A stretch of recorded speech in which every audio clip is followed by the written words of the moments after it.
All right, here we go. So we got Marty Strong. I am super excited to chat with you. We booked this probably like 6 weeks ago. And I'm like, man, is he really going to show up? Am I really going to chat with him? And now I'm like all giddy and everything now that you're here. I see you on your website. You have like a ton of books you wrote. You're retired Navy SEAL. You've been all over the world, I imagine. Where do we begin? Get giddy, because then you might throw Yeah. up and then that will just mess up the whole interview. So Yeah, exactly. Calm down. I back off the giddy a little bit. Yeah, thanks for having me, and congrats on your Thanks, I appreciate it. So your last book, Be Different, it came out 2024. I know it's on Amazon paperback. How do we use that analogy in business? Well, pretty much everybody that you find in an office space when you're walking around, they're all kind of moving in lockstep. It's not their fault. It's the way they've been conditioned. Actually, Be Different talks a lot about the early conditioning, and that gives a nod to assessment tests that have been done a lot in France, believe it or not, on children, and then trying to figure out what the creativity score is for children up to a certain point. And then they saw that the creativity scores, this is the propensity or the potential for creativity, was up in the high 90th percentile. And then around 8 years old, it started to drop. So they decided to go and do research into older teens.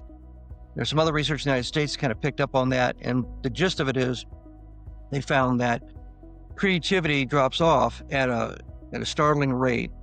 I think it's around 14, you're at about 75% probability of having a strong creative drive and ability. And then by the time you're in your 20s, it's down to about 50%. By the time you get to your early 40s, you're down to about 5%. No kidding. So I give you the punchline. I talk about it in the book as a preamble to the whole point of why you want to be creative, and why being creative and innovative and using your imagination are actually natural attributes of our brains, and it's been kind of pounded out of us. I read this whole thing, and I had a guy that was actually being the beta reader for Be Different, and he was having a hard time with this. He was a Marine colonel, retired. He was at the Navy War College at one point.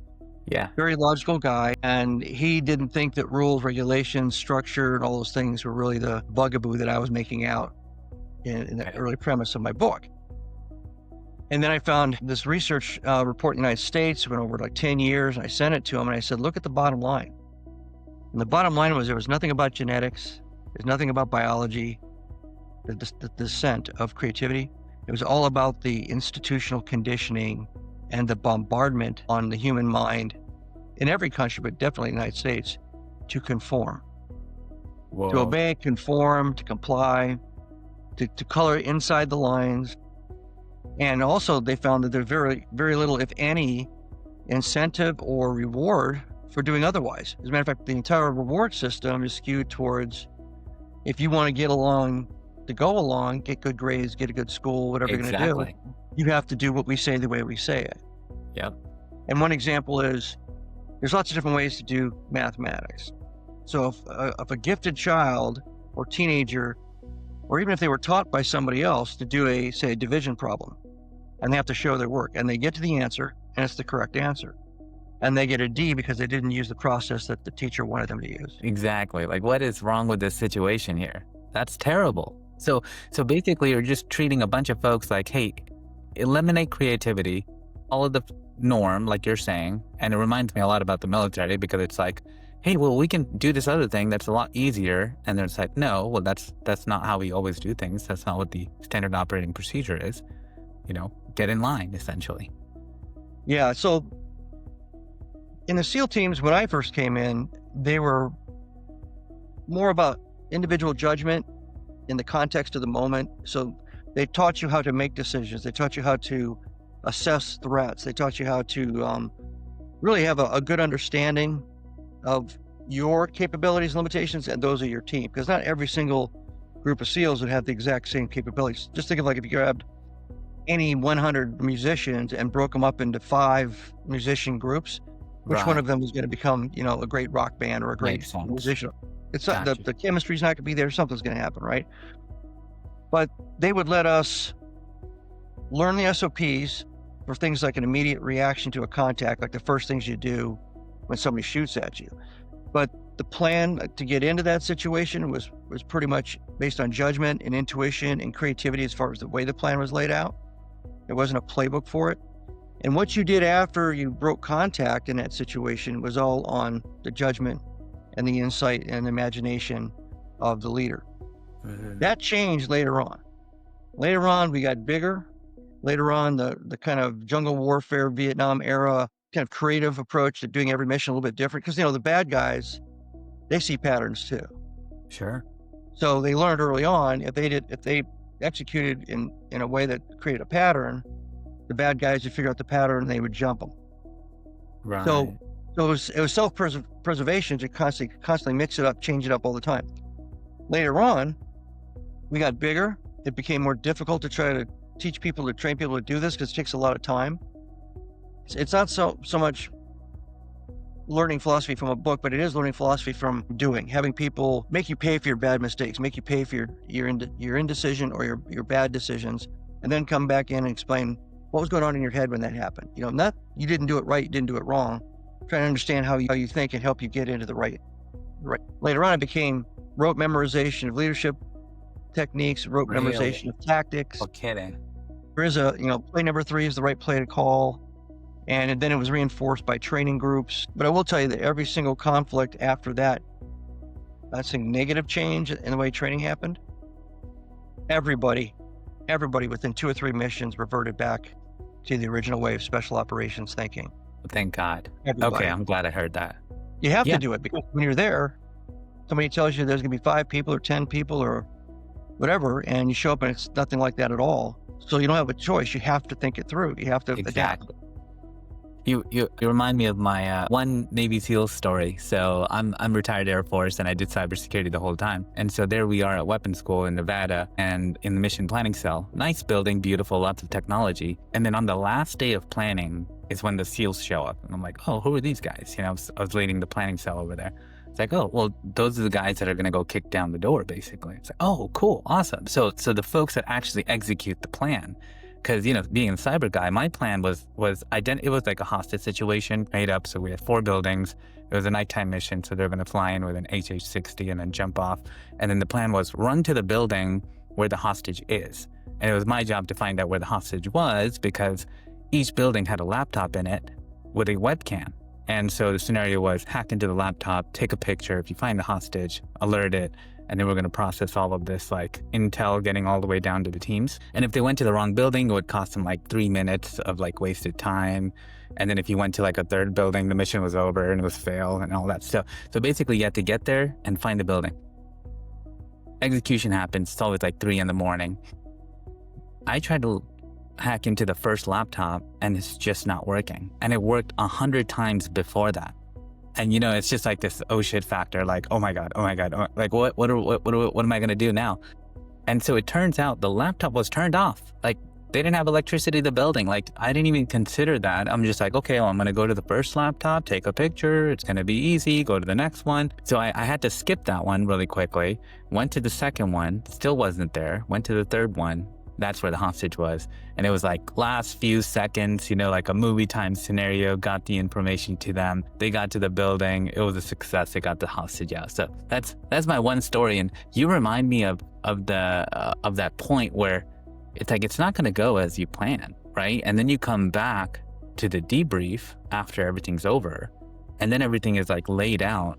And the debrief is really where we evolve because when you take off, all the rank and the authority out of that room, and then you're able to like point objectively as to like what exactly happened, what was the timeline, where did the train leave the tracks, and then identify some kind of a root cause and then fix that it doesn't happen again. And that's huge. I don't know very many militaries out there that do that process efficiently, which is why I think we're definitely number one. Yeah, I mean, it's a normal thing in special operations. They have to think, AARs, they do that in the 75th Ranger Regiment. They definitely do it with tactical air crews. They will sit them down afterwards and they'll go through everything from the pre-planning information and inputs to the plan itself, any rehearsals. They'll walk through the entire storyline all over again, looking for anything that was missed or anything that should have been picked up that wasn't, Mm-hmm. and anything they wish they'd done differently until they get to the moment where they go feet dry or feet wet, depending on what it is, and they're in the bad guy's backyard. And then the same thing for every single kind of step of performance of each phase. And it's nauseatingly detailed, and it takes a long time, and everybody's got to be mature because you don't want to. I've been placed on the island of Sardinia under full moon with a 45-man rescue force in an exercise to go get a pilot at the other end of the tip of the island of Sardinia. Jeez. And the helicopters inserted us 13 miles away instead of 3 miles away. Like by accident? Yes. Oh, This geez. is before GPS was reliable, and we got on the ground and we assumed, okay, we know exactly where we are because we were told exactly where we would be put, Has and it to was be, exactly yeah. where we asked to be put. And we had this, you had to go in a file because it was on like a 40-degree slope, and all the rocks were like softball-sized rocks. So Jeez. guys were falling, and you couldn't walk fast, you couldn't walk quiet. Full moon, not a single bush or tree. So you felt like you were just walking on a football field with all the lights on. And we kept stopping and kept stopping and kept stopping. That was towards the end of the formation. And when you stop like that, that's not good news. That means somebody's lost. No. Because you're stopping to find out what the hell. And there were no buoys or anything off. We could see the water down below. There were no nav aids at that part of the island. And then we figured out that we were nowhere near 3 miles. We didn't know if it was 5 miles, 10 miles. And so the word came back and said, we're going to start moving faster. And basically from about 10 o'clock at night, instead of hitting this thing at about 11 and being picked up, from 10 o'clock until 4:30 in the morning, we were like power walking. We didn't have a lot of gear. We had about 75 pounds of gear on us because it was supposed to be a raid. Gosh. Guys were falling. All you could hear was just guns hitting stones. And I mean, we got there and a fog came in, luckily. And when the fog came in, the word came back, just deploy. There was no stop, check, look. We just deployed and surrounded the place. And the guys went to where the down pilot was, and they rescued him. Whoa. But you go through that in training. And kind of back to the business point, a lot of my books talk about why we don't train business leaders this way. You learn this in training so that when it happens for real, it's not a surprise. Right. When your first extract doesn't happen and you have to stay for another night, or when the first extract doesn't happen and you have to go 7 miles across mountains or desert or swamp to get to the second extract for the next night. They do it so much, you're surprised when the extract actually shows up on time. You're really surprised when all the intel and everything else is exactly the way it's supposed to be. Right.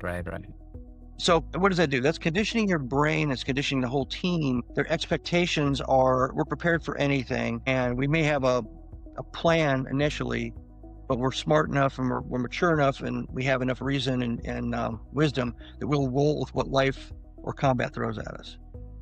That's completely missing in the business world.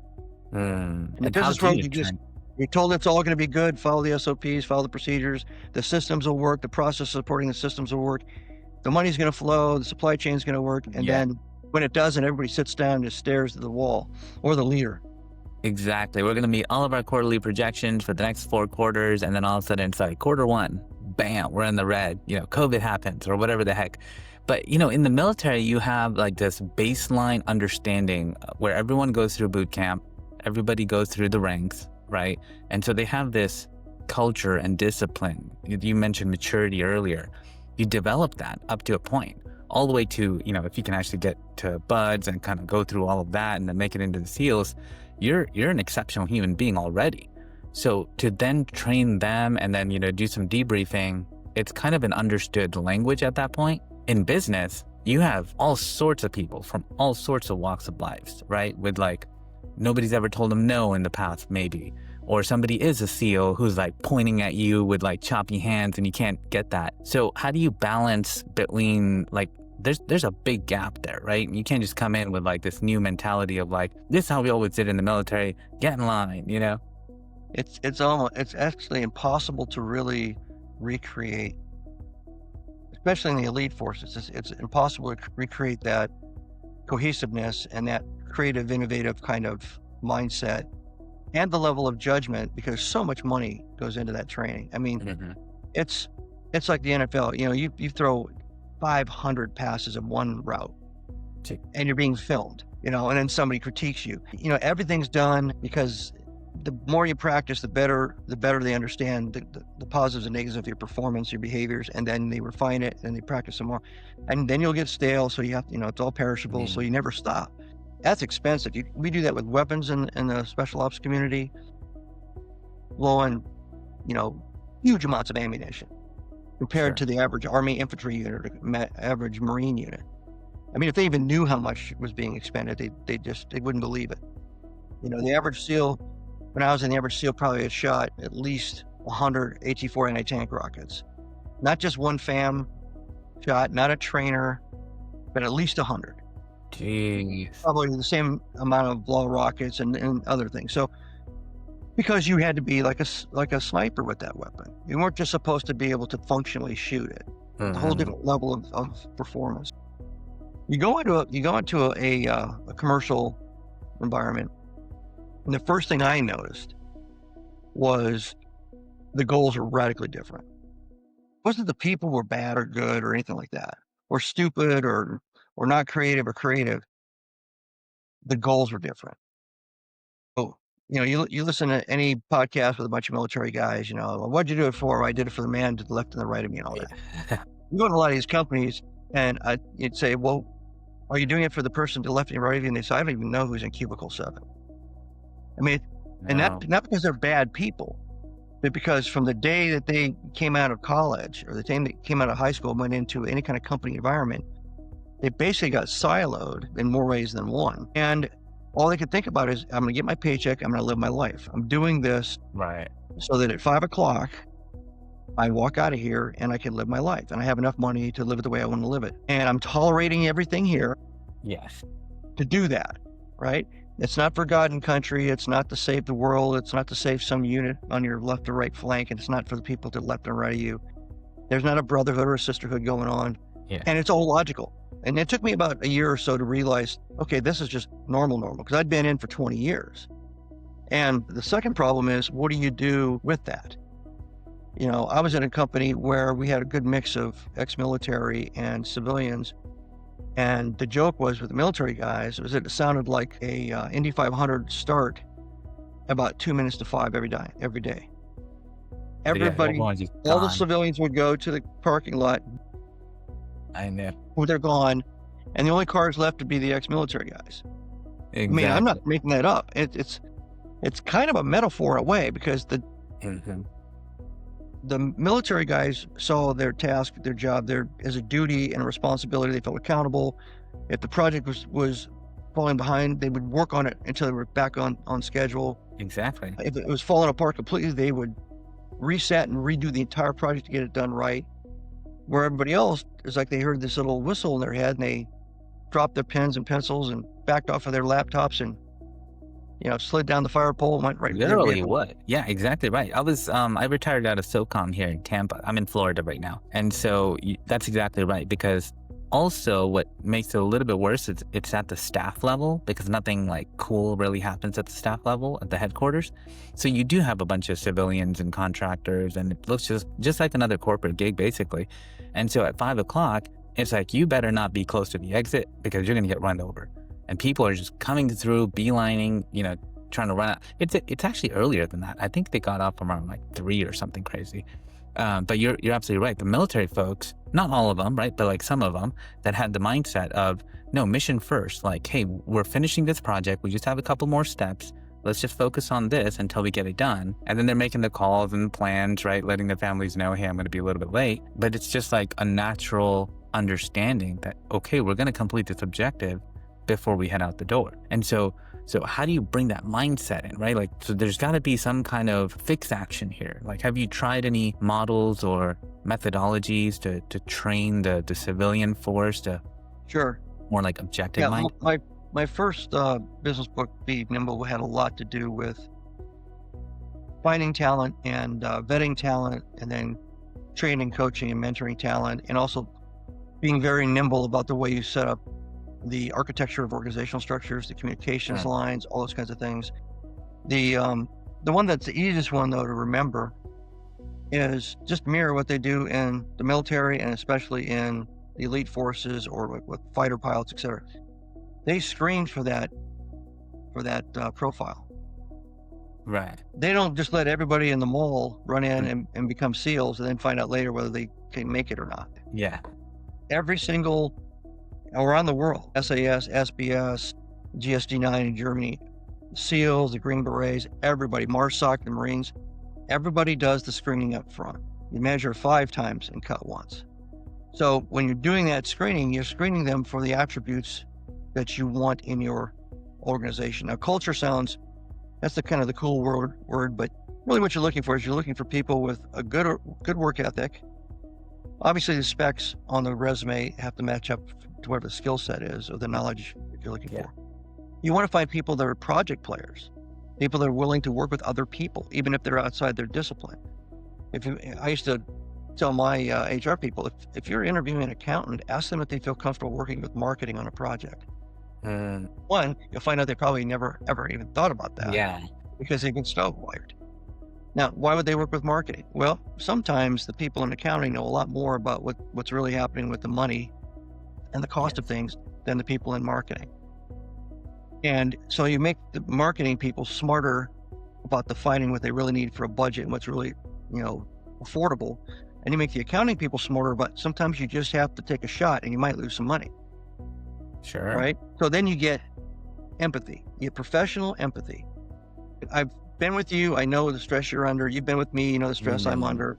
You understand my calculus in this whole enterprise. I understand your calculus. And if you do enough of that mixing from time to time, even if it's artificial, just let them do a ride along on a project that's being developed. You find that everybody kind of drops this stovepiping thing. They start thinking of everybody else as a part of the group, the team. And if they know they could be in any project at any time, then they stop thinking that they're a solo act in cubicle 12. So you can ask them questions and see if you're comfortable with that. If they say, no, I really don't. If your worst day is that somebody pulled you from your task list and had you help somebody, don't hire them. I ask that question all the time. What's your worst day? What's your best day?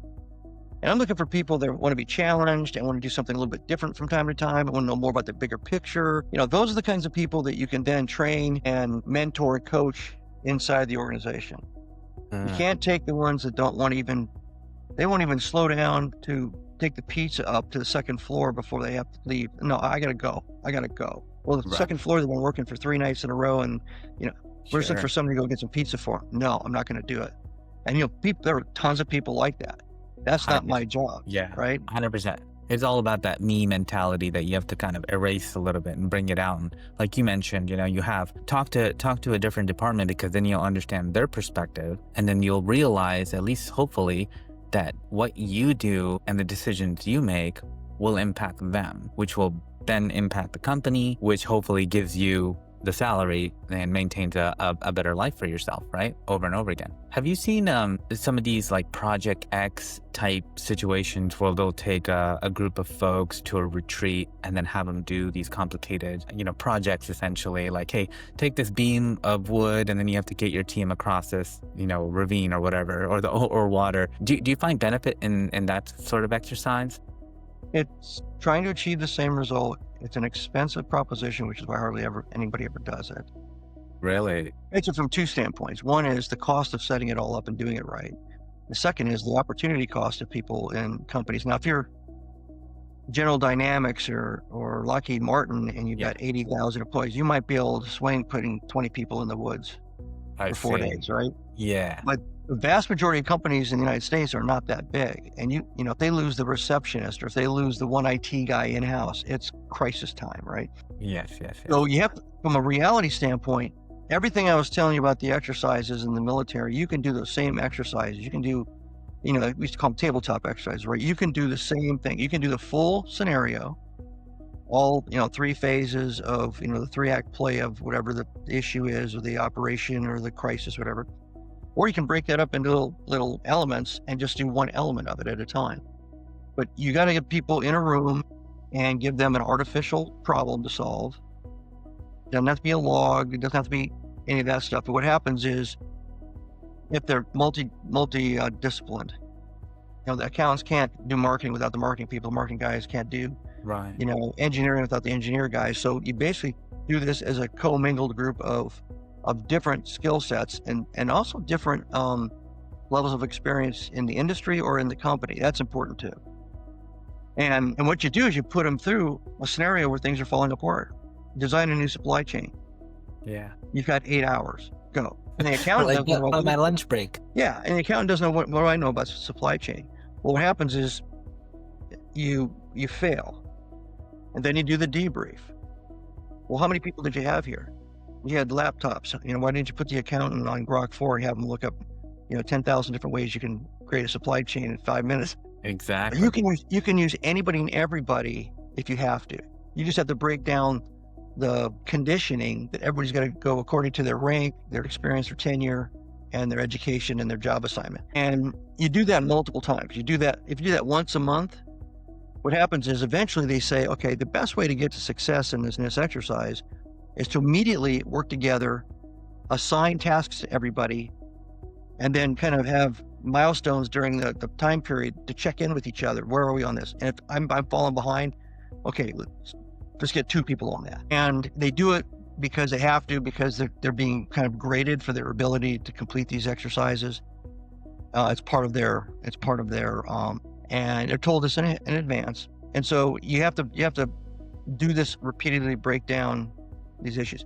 In the SEALs, just like in any military, and it's cliche in movies about the military, you're going to get an officer who thinks he knows everything. Yes, always. So let's say he gets through the SEAL selection process. How do you get an officer who knows everything or thinks he knows everything about everything to become that wise combat leader? Fail them. Well, you just put them in front of reality nonstop. I mean, 1 out of 1,000 guys might actually be a super genius, but that doesn't happen very often. So most of them will make decisions, and most of them will ignore their team's input. That's right. They'll ignore input from their team. I had an officer that was in my structure, and we were trying to groom him faster because we were on a contingency, short leash for a contingency. And there were guys that had multiple combat tours that were trying to tell him he needed to calm down, he needed to think a little bit slower, he needed to let the other guys do their job. And he was just, listen more. Seriously. he wasn't buying it. He was like, no, I don't agree with that. I don't think a list of guys should be telling me what to do. I think it's my. Well, that's why you keep failing. That's why you keep failing, sir. And then that's why you get out. Exactly. You don't need that person in the team. Yeah. So you have to do that, and you're doing it in a benevolent way. You're not threatening, but you don't let them get away from it. You got to show up every time this exercise happens, and you have to perform, and you're observed performing. And the other thing it does, especially with senior teams, imagine if you'd gone through a pandemic style exercise scenario, and your company had done this multiple times, and so you understood that your supply chain was fragile. So what are you going to do? If you go time and time again, your supply chain's fragile, that seems to be the weak link. What are you going to do as leaders? You're going to shore it up.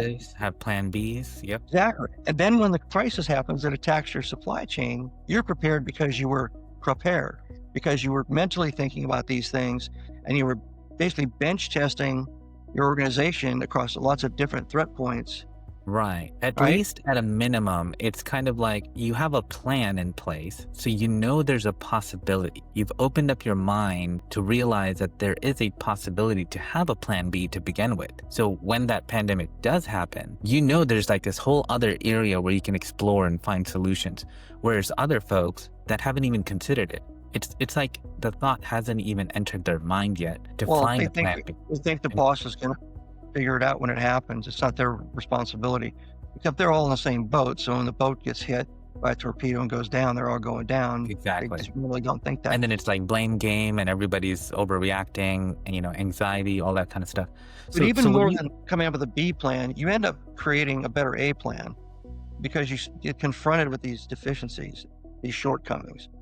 And sometimes it's with the people. Sometimes it's so-and-so's got to get better training in communications with human beings.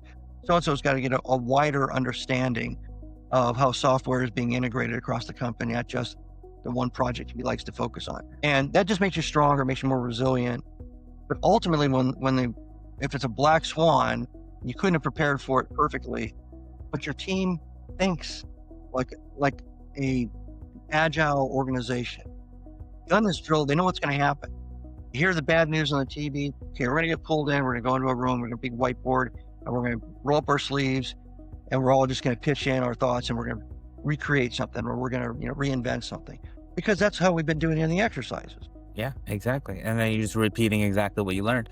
So Marty, what you explained earlier about setting up those processes or going through those tabletop exercises within the organization, is that what you do as a consultant now? Do you offer that service? I'm getting ready to. Right now I'm the CEO of a Veterans Foundation. Okay. I just took the reins of that. It's called Warriors Haven USA, here in Wellington, Florida. So I'm in Florida too. Hey, awesome. Good Just came deal. down here about 2 months ago. I'm sorry. I have another company that it's called Mind Lab, and it's a consulting and training company. So it's just getting off the ground. But yes, those kinds of scenarios and facilitating for a short period until the in-house, we train the trainer kind of thing, get somebody inside the company that can facilitate, because Yes. people are people, right? And you get more than 5 people in a room, they break into cliques. There's always an alpha figure that tries to take the reins and take over. That can disrupt things. And you know what they do in the military, if they're suspicious that the officer thinks he knows everything and he's been just kind of keeping his cards close to his vest, and they're out on a patrol, the lane grader will just either kill the officer or wound him in a way that he can't communicate. Now the guy's got to carry the officer, and the next person in command has to figure out the rest of the mission. And if he wasn't told anything, Exactly. right, it shows up the deficiency. So the same thing in a corporation or a company. With my partner with the foundation, we talk about this all the time. My wife's in Australia right now visiting one of our kids, and I said, look, if I've got a little dog, if I leave the dog in dog daycare, or if I have the dog in the house and something happens to me, he's got a key to my house and he's on the list of authorized people to pick the dog up. And I remind him of that from time to time, because if I just drop off the map because I'm in a car accident, nobody's going to know, because my wife's not here. Exactly. It's a contingency plan, right? It's a contingency plan. You got it. Yeah, exactly right. And so you practice everything that you preach as well, right? Because those lessons actually have a lot of value if you implement them correctly. And teaching those to organizations, I think you're onto something big. That demand for what you're talking about here in tabletop exercises, building these frameworks in place, and then do that train the trainer type mentality of, hey, we're going to give you a bunch of like frameworks to go through, right? Check in with them maybe once a month or once every quarter to do some refresher training with those trainers. So that way all of this culture can start permeating through that entire company. You would hope. Unfortunately, unlike the military, people do migrate. And then people move. Exactly. I've been running companies and leading companies for a long time, and I've gotten to a point where it's better than it could be. And most of the people trust that we're not going to burn the messenger when they're telling us something's going wrong. That's another issue, the crime of omission. People don't want to be the person that tells somebody. Again, if you think about it again, I'm going to use the vessel thing because I'm Navy.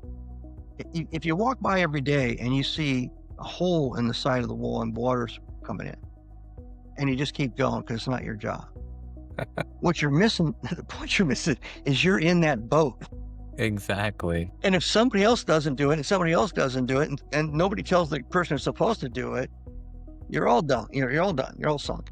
So you hope that at least you get to the point where people are comfortable with the senior leadership, that the senior leadership, they don't live in denial, they appreciate candor, and they want information, and they want it to be accurate and timely. The worst thing in the world is to rush in to tell me something's gone wrong after you've waited for a couple of weeks. Take your time telling me something's going right, but don't wait around if there's something going wrong, because then, and again, this is all by expression of leadership, if they see what you do with the information is you pull together a whole bunch of people in a room, you figure out what the short, intermediate, and long-term options are, and then you go, let's go. And if that means the leader's got to drive a car, bail water, put fires out, it doesn't matter. It's all hands on deck until you get past the immediate threat.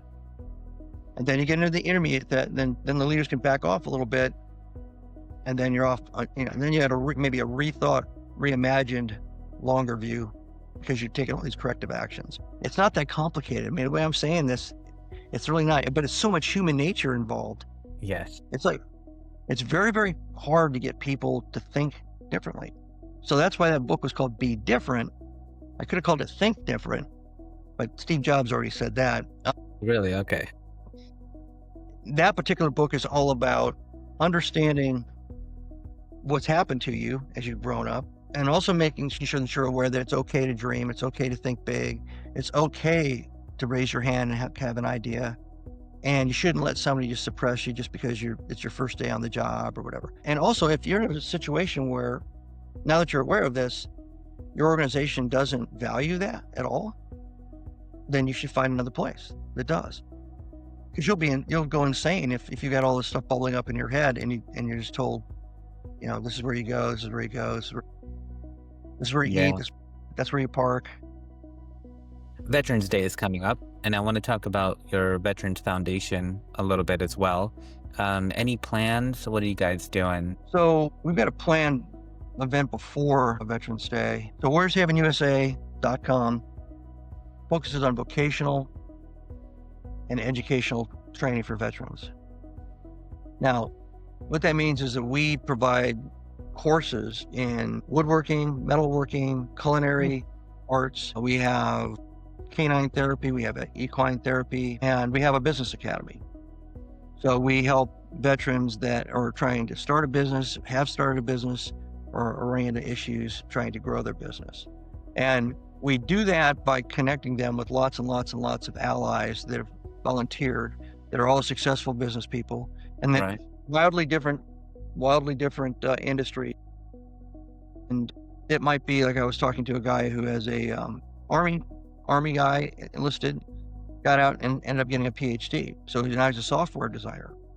He's trying to patent it. So I happen to I'm on another board for called Metal Raptor. It's about unmanned aerial vehicles. That guy's got 100 patents. Wow. So I connected the two of them last week so that he could get an education and have a point of contact on trying to run the gauntlet of getting a patent approved. So we do all those different things, and there's 3 levels. Level 1 is a one-day experience. Think of it as like just an experience or therapeutic. So the canine and the equine therapy falls into that. But we can do that for all the other things I just mentioned too. And then there's level 2 is more training, really teaching a skill. So you really learn how to do something with all the woodworking equipment and machines, lasers and lathes and things with metal. You learn how to do things, you learn how to make things, and to the point where it's either a hobby or it's something you want to do because it makes you feel like you're accomplishing something with, and there's a certain kind of calm that comes about when you learn how to do things with your hands like that, especially if you've never done it before. Takes the mystery out of it and all that. And then the 3rd level is actually an apprentice on-ramping. So we've got companies all over South Florida that have agreed to take on these apprentices. So in the 3rd level, the training is going to be kind of sized and oriented to a particular intake company. So we have some Michelin level restaurants. Nice. They give us, this is what, if they can do this, this, and this, they can, learn how to use these particular kinds of utensils in the kitchen, understand this kind of kitchen management philosophy. If they understand all the roles of all the people in the kitchen. It's like a football team in the kitchen. Everybody's got a different job, everybody's got a different, and how's that whole thing flow and everything. And so we train in that level 3, and then we hand them to them, and it's a paid apprenticeship. This is phenomenal. Like, are you guys getting funding from government programs, donations? How do you survive? Not yet. And the difficulty with the government is it's kind of ironic. Everything except for vocational educational training tends to be smooth, going straight to intermediary organizations like ours. But education and vocational, almost all the grants go straight to the person. Tuition and type help, or vocational, you want to go to a VOTEC type of school to get a qualification, you can put in for a grant as a person. So the actual funding mechanism for something like what we've set up is probably private foundations. And private individuals, they're very patriotic. We're getting donations from those sources, and that's okay. I mean, that's just the way we picked this niche, because it's an underserved area of I guess, charitable support for veterans. Yeah. And that's kind of how we're I doing. think that's phenomenal. Being in the military, you don't really realize why everyone's kind of like thanking you and saying like, okay, thank you for your service. I'm like, well, I'm just trying to stay out of trouble, trying to show up to work on time. Like that's my responsibility. When you get out, that's when you look back and you're like, holy moly, like this is what the military is. And that's why we have our freedom. And so any chance I get, I try to participate and pitch in and, give back wherever I possibly can. So I'd love to be involved with your foundation if at all possible. And I can certainly find a number of ways where I can probably support that.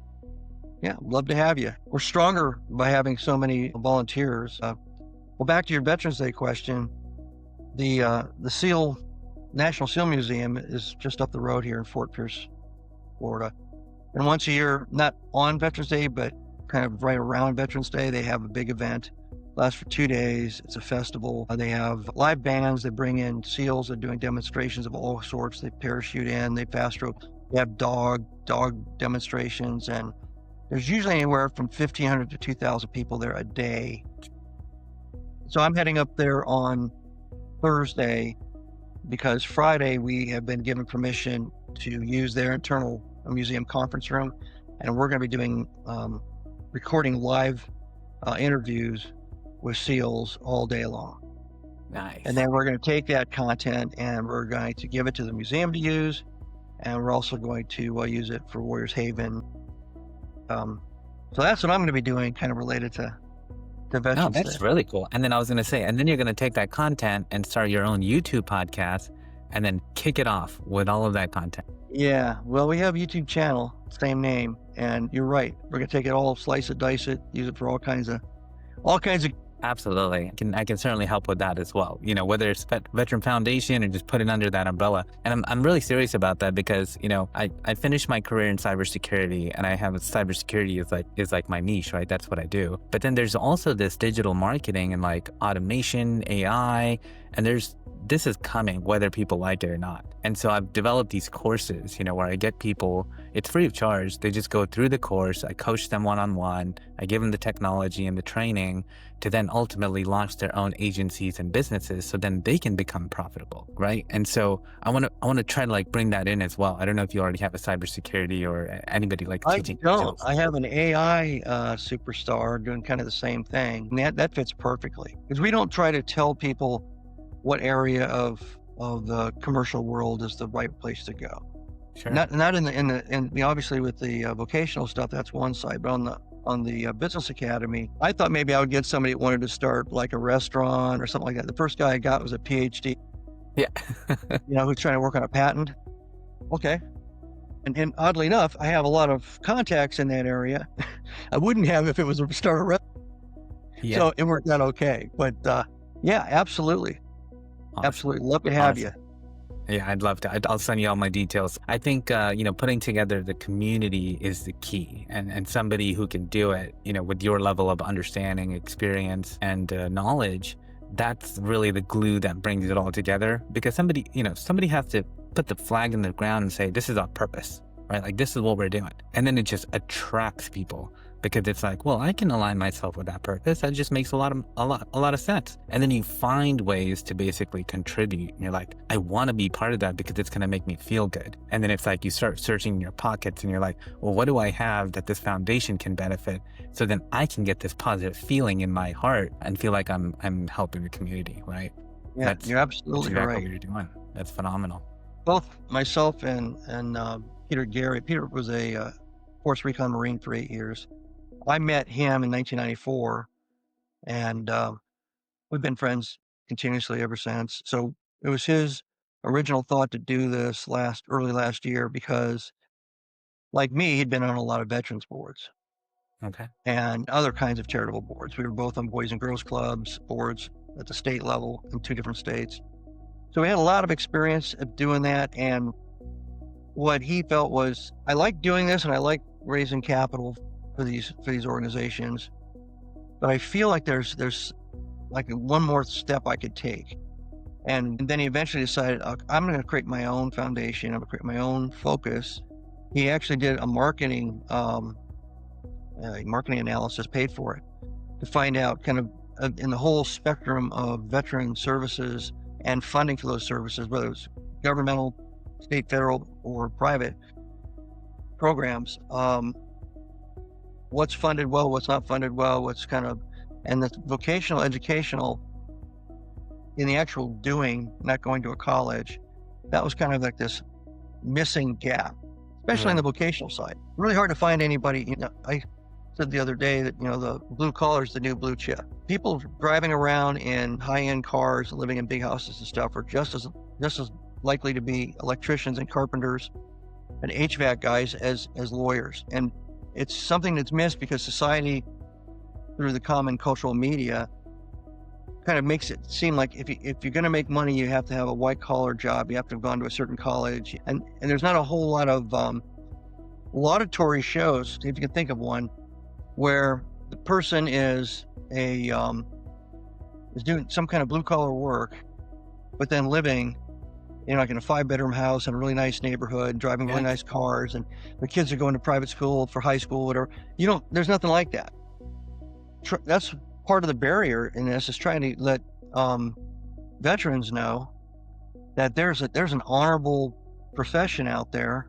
Kind of pick your lane, and not only do you get the benefit and the reward of working with your hands and making something happen, whether you're fixing something or building something, but you're also going to make a really good living from it. Yes, absolutely. It's going to feel good. You're working with your hands. And I have some really good news for those veterans, because the CEO of NVIDIA just mentioned this, and I also agree that the future millionaires are going to be electricians and plumbers. And why is that? Because AI is coming in and automating anything that is an input and output type position is now going to get automated. Right? Think cybersecurity, think doctors, lawyers, all of these people that take input. Hey, here's a case, here's my prescription, and then out it goes. Well, that entire process is going to become automated, and you would just need, some regulation that you would fit in, like maybe a license, right? You need one doctor for the entire clinic. You don't need 40 physicians. You don't need 30 family practitioners. All of those can just go and you'll have one doctor.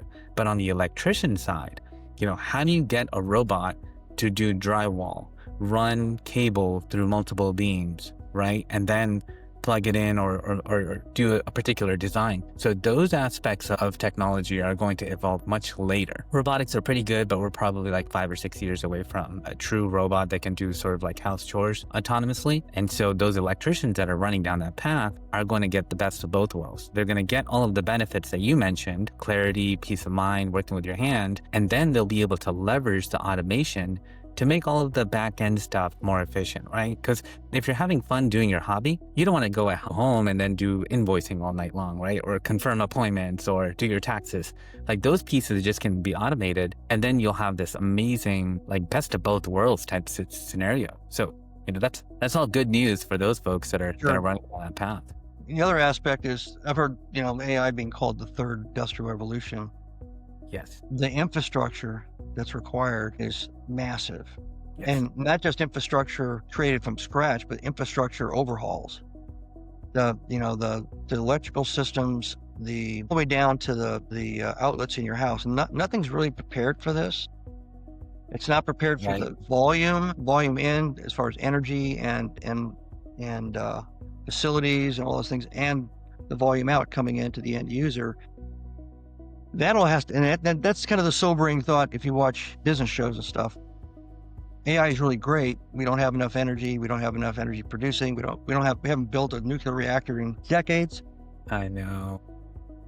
Those regulations, man, we got to do something about that. Like, if get those out of the way. Put some automation on the AI on the regulations and kind of streamline those. I saw big, huge databases being built in Indiana, for example, right? Acres and acres. Amazon just built one recently, and that's going to become the norm. It's like we need data centers, and then we need energy to power those data centers, and we need nuclear energy essentially, because the newer versions, at least what I hear, are going to be safer than the older ones, that because of regulations you can't do so many things to the older ones, which is impacting safety and then increasing risk. So really we need more to actually become more safe. It's sort of like a paradigm shift that we have to go through. But awesome. Well, thank you very much, Mario. I really appreciate you joining, giving us the time. I know we have a really small podcast. We just started 3 months ago, so you're like our first celebrity, and being able to hopefully work with you down the road as well and be part of your foundation would be a phenomenal honor. Where can people find you, and what should people look out for? It's really easy. You go to martystrong.com. You'll find everything about my my books and my speaking and all that. And if you go to warriorshavenusa.com, you can find out about that organization. There's actually a donate button right on there. The donations are going right now to acquiring more shop equipment. Well, I think we've got a GoDaddy. We have 5 campaigns on GoDaddy. One of them is going towards the building that we are envisioning. It's 9,000 square foot, 2-story vocational training center. The upper floor is going to be able to house about 15 veterans for a long duration. They can actually stay there while they're going through the programs. And the lower level is all the shops for culinary metal and wood. And then we're going to have a media room, which is basically like a podcast studio. And we're also going to have a big conference room for the Business Academy. Okay, I wish we started with that one. That's phenomenal. Holy moly, you are really doing this, Marty. Like, this is going places. And where is this going to be located? What city did you mention? Lake Worth, Worth. Florida. It's on a horse farm, a horse ranch in a gated horse community, believe it or not. And part of the veterans therapy is you get to pet the horses, feed them, ride them. And we have the horses. There's a canine training group that works on service dog type training called Semperfi Canine. They volunteered to cover all the canine therapy stuff. So and they'll also can determine whether or not the veteran might need a service dog, and then help to get that. I am so in. Like, this is happening. You're gonna have to like kick me out of the door now. Like, I'm so excited about this. This is gonna happen. I'll send you an email as soon as we hang up. Okay, well, thank you very much, sir. Happy Veterans Day. I think you're doing a phenomenal job with this foundation. Love to be part of it. And then once again, thank you very much for your time. All right. Take care. Have a good one.